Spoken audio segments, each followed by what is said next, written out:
Hello everyone, and welcome to the lecture 34 of the CoffeeBlock programming course. And in today's lecture we will see how we can sort the array. So we will see the concept of sorting of an array, what does it mean. Then we will see how we can swap values of variables. And then we will see one particular algorithm of array sorting, the so-called bubble sort algorithm. It must be mentioned that there are very many different algorithms, sorting algorithms, and each of these algorithms has its pros and cons, and we won't go into much detail about the pros and cons of this particular algorithm, bubble sort algorithm today. We will just see how one can sort an array in just one way, and maybe in some future lectures we will see also other algorithms. So let's start with the concept of sorting an array. So what is sorting? By sorting we actually understand rearranging the elements of the array in some particular order. And there are different sorting criteria based on which we could want to rearrange those elements in the array. So for example, if it is an array of integers, a very natural criterion would be to sort the array in increasing order or in decreasing order. Or for example, in increasing order by the last digit, also a different criteria. Or for example, if it is a character array, not an integer array, we could want to sort the array alphabetically by those characters, for example. And sorting an array is just done by swapping pairs of elements.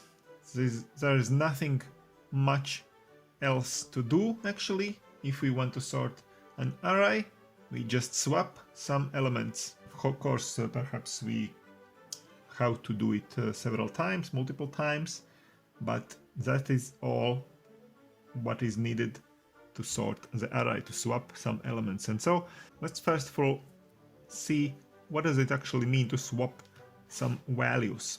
Let's say we have two variables, x and y, and now we want to swap values of them.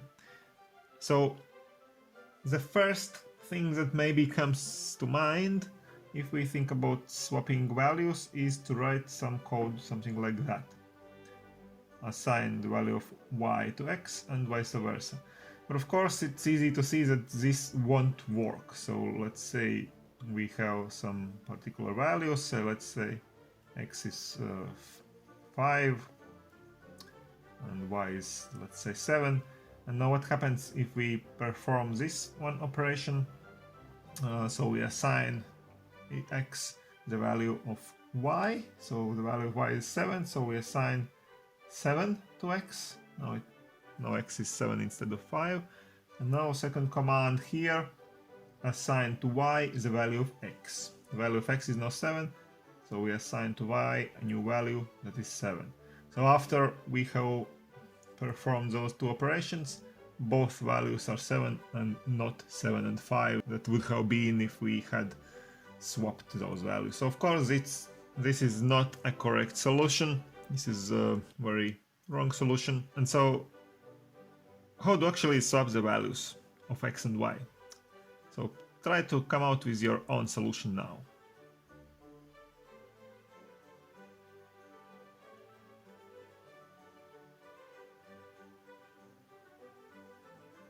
So the most perhaps simplest way of doing this thing is to involve the third variable. So let's say we have another variable temp introduced here. Let's say the name of the value is temp, and now we just store in this variable temp the old value of x. Then the x can be changed, the value of x can be changed to y, and then to y we assign the old value of x that is stored here in the temp variable. So if we again try to do it with our three variables, let's say the same values 5 and 7, and now in the first operation here we assign 5 x value to this variable temp, which is called just t here, so this is 5. So in the second operation, we assign the value of y to the variable x, so this 7 we assign to the variable x here, and finally to this variable y we assign the value of temp, which is seen here, so 5. And now we can see that indeed x and y values are swapped now. They were 5 and 7, and now they are 7 and 5, so they are swapped. So this is the most common way, the most simple way, we can say, how we can swap values of two variables. And this we will use, of course, when we will sort the array, because there is nothing else, as I said before, than just swapping pairs of values several times. And now let's see the bubble sort algorithm in 4 slides, in 4 steps. So what is the first step of this algorithm? I will explain it here in a natural language first full, and then we will see how it's written in the C++ language. So let's start with comparing values and swapping those values which need to be swapped. So we will start with comparing the first 2 values of the array. So we are assuming here that this variable r is our array.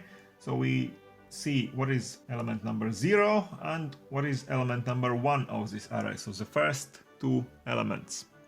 So they of course need to be in correct order, and in this example we will assume that we want to arrange the array in increasing order.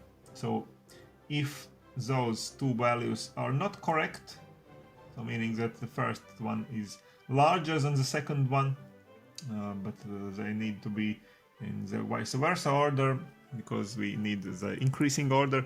So if it is so, we just swap them, just like we saw in the previous example. We swap those 2 values. Now we go to the next 2 values, and the next 2 values we see is the value number 1, or this value whose index is 1, and another value whose index is 2. So here we saw the value number 0 and 1, and now we see the value number 1 and 0. So this number 1 value, perhaps it's the same value that was that was either this value here which we saw, or if we swapped those elements, maybe this value which was located in this 0th position before, maybe it is now here in this first position. We just compare again those 2 values, 1 and 2. And again, the same thing, if those 2 values are not in correct order, so meaning that the first one is greater than the second one, we just swap them. Okay, and so we go further, and again we do the same thing with the next 2 values, numbers 2 and 3. If they are not in correct order, we swap them, and you see where I'm going with it. Of course, we will go through the whole array in this way. And finally, in the very last step, we will see the final 2 values of the array. So if the array is of length n, so n minus 2 will be the index for the pre-ultimate element of the array, and n minus 1 is the last element of the array. And this is the final step of this first step, so to say, and also we swap them if they are not in the correct order. So this is a very easy step to take. We just go through the whole array and we compare 2 elements that are near one to each other, and we swap those of them that are not in correct order. And now let's see how it can be written in the C++ language. This is a code here, so we do it, for example, using the for loop. So this is just one for loop, one command, and here we can see that we are going through the whole array. If we assume that the length of the array is n, so we go with index starting from 0 as always, while I is less than n minus 1. Why do we write like that, not less than n, but less than n minus 1, because we can see here that we are comparing this element number I with the next element.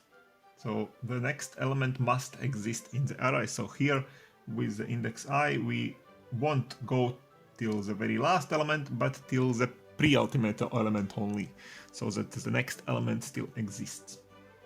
And so here we can see that we do the same thing that was written in the previous slide.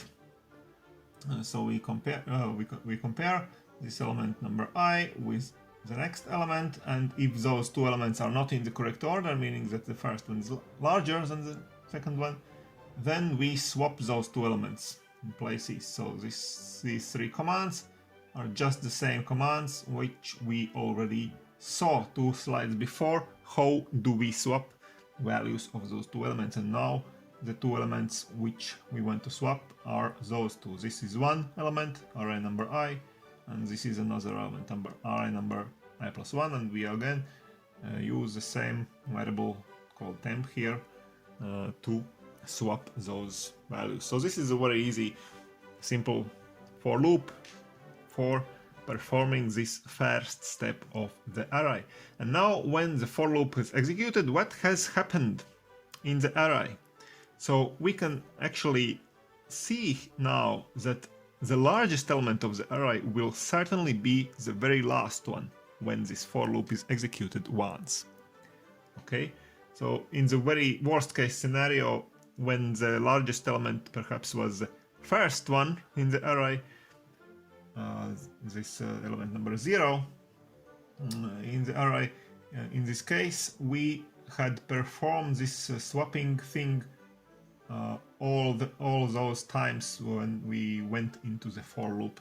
So the first element jumped like that, one by one, until the very end of the array. So now the largest element will be at the end of the array. Also, in other cases, of course, when the largest element was not the first one, of course, but for example here, somewhere in between, we will anyways have moved this element right till the end of the array.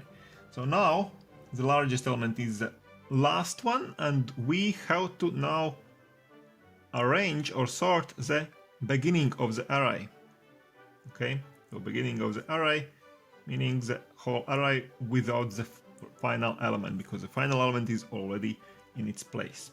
So we need to perform the same thing, actually, the same for loop on the beginning of the array. And so in this way we would get the next largest element in its place, which will be the second place from the end, and so on.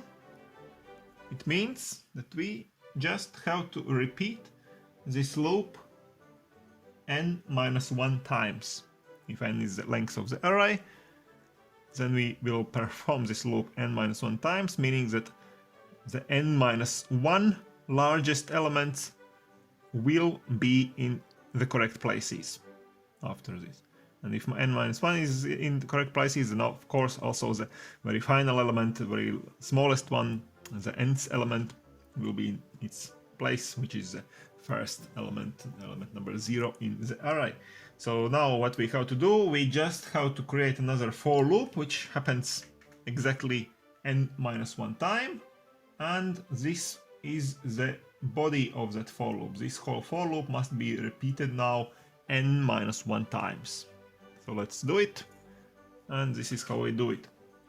Here we can see that this is the previously seen for loop, just like that. Nothing has changed there, but this for loop has been put into another for loop here. So another for loop with only one command, with this for loop as its only command. And we can see here that this outer for loop really executes exactly n-1 times. Some variable j changes starting from 0 and ending with n-2, or while j is less than n-1, meaning that it's executing n-1 time. And if we repeat this for loop n-1 times, then the array is indeed sorted now. And actually, we can notice that it is not even necessary to go till the very end of the array each time when this inner for loop executes. Because what is the purpose of going to the till the end of our array if we have already put the largest elements of the array in the correct places at the end of the array? So the largest elements, as we saw, were put to the end of the array when it's the first time the for loop executes. The inner for loop executes, we put the largest element on the final position. When it's the second time when the for loop executes, we put the second largest element in the second position from the end, and so on. So actually here in this inner for loop, it's not necessary to go to this very final position each time. Only the first time we need to go to the end of the array, but the second time we could go one element further from the end of the array, for the meaning that closer to the beginning of the array, and so on. So actually, instead of this, we can also write it like that in the inner for loop. So here we can see that we don't just go while I is less than n-1, but we also subtract this element j, which is we can say that the j shows us the number for what time the inner for loop is now run. For the 0th time, for the first time, for second time, and so on. And this is just a small improvement. We can say, of course, also we can write also like before, without this j part here, it will also work, but it will just perform some unnecessary iterations in that inner for loop, because in those unnecessary iterations we can of course be sure that this if will never be true, because we have already sorted the end of the array. So if if is never true, then what is the purpose of running this for iterations? So there is no purpose, and we can just not run it so many times. Okay, so this is a full bubble sort algorithm now written here that sorts the array of integers in increasing order. Let's see another example, perhaps here a full example.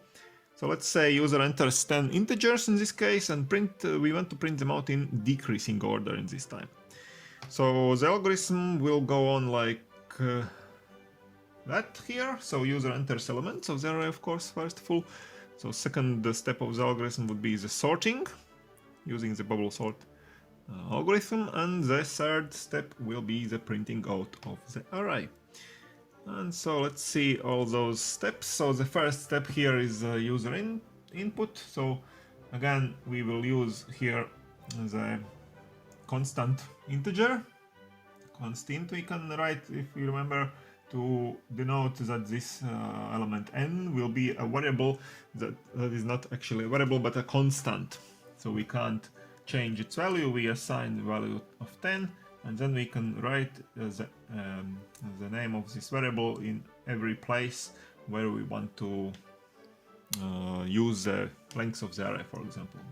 So very convenient way how to do things so that we don't have to change the value if we would like to, for example, increase or decrease the length of the array. We just do it in one place here. So here we can see just one very simple for loop for entering every value of the array. So the next step is sorting of the array, and this is just the same as we already saw before, with the only exception here, because now we want to sort the array in decreasing order, not in increasing order like before. So the wrong order in this case is this one. So if the element is some element is less than the next element, then it means we have to swap them. Okay, so that they would be in decreasing order. So the first must be larger or at least equal to the second one. But in any other way, this for loop is just the same as we saw before. The bubble sort algorithm is implemented here, nothing else, and that's it. And finally, we print out all the values of, let's say, array after the sorting, and we see that indeed the array has been sorted in decreasing order. So that's it for today. We have seen what is the concept of sorting, actually, of sorting an array. What does it mean to sort an array? We saw how we can swap values of variables, because the swapping is the basic thing we need to do in order to sort some array. And finally, we saw just one example of sorting algorithms, very many sorting algorithms, the bubble sort algorithm. So this is it for today. Please come back tomorrow again for that homework of today's topic, and stay tuned to my channel, subscribe to it, and see you soon. Bye.